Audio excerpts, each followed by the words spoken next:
Hi, I'm Blark257, and welcome to DASHDANCE, the show where we take a look at where Melee has just been and where it's about to be.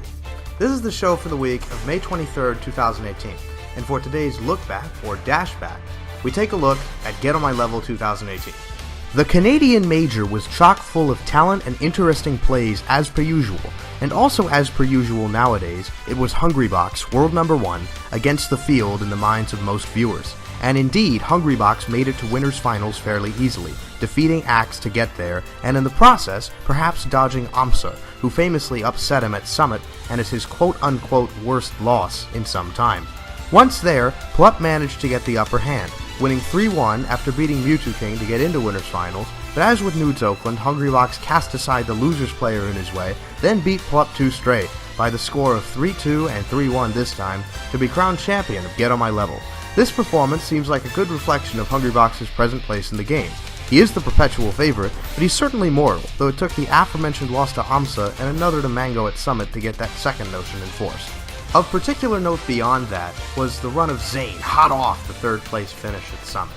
Many expected Zain to sort of repeat his performance from Summit, entering top 8 in some fashion, but those expectations were quickly challenged when on the first day of the tournament, he lost to relatively old-school Marth named HgrMgr, who was top 100 in 2014. It's great to see players come out of the woodwork like this, but it was hard to expect this from HgrMgr, not to discount him. But what may have been more surprising is what happened after that. Zain defeated Crispy Smooth, who took a game, nearly ending his run at 65th. Flood, Mahie, Tranimal, Nun, Shroomed, Moki, and SFAT to get himself the 5th place finish many were expecting out of him to begin with. Truly the saga of Zain at Get On My Level was of an upset and then a loser's run of tremendous proportion. A few highlights beyond that were M2K's use of Puff as guaranteed by his sub-goal against Axe, Axe's 3rd place finish, Native Son Moki's victory over Ice, and several Game 5 sets including Axe Amsa, Crush Hungrybox, and Plup Lucky. Your full top 8 results for this tournament are Hungrybox at 1st, Plup at 2nd, Axe at 3rd, Mewtwo King in 4th, Zain and Amsa in 5th, and SFAT and Swedish Delight in 7th. For our look ahead, or dash forward for this week, we've got ourselves a bit of a split schedule on the large-scale end, with 2 tournaments with top-level talent going on next weekend, Momocon and Combo Breaker. At Momocon, it is Hungrybox versus the world once again, but this time the gap between him and the next best player in attendance, Wizrobe, is a fair bit wider.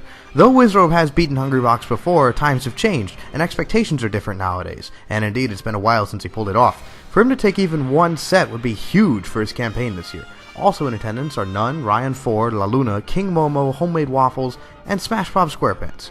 Also of note is the bracket format for this tournament, as it's being run in the so-called progression format, where round-robin pools feed into 3 divisions of play, but only the top feeds in the top 32.